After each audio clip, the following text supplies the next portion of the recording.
You ask Tiger to solve. This deals with linear equations with one unknown. The final result is x equals 4. Let's solve it step by step. Simplify the expression. Group like terms.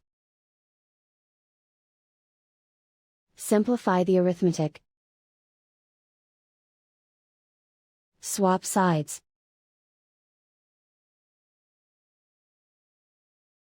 Group all constants on the right side of the equation.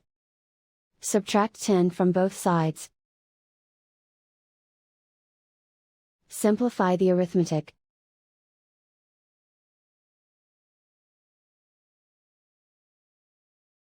Isolate the x. Divide both sides by -3.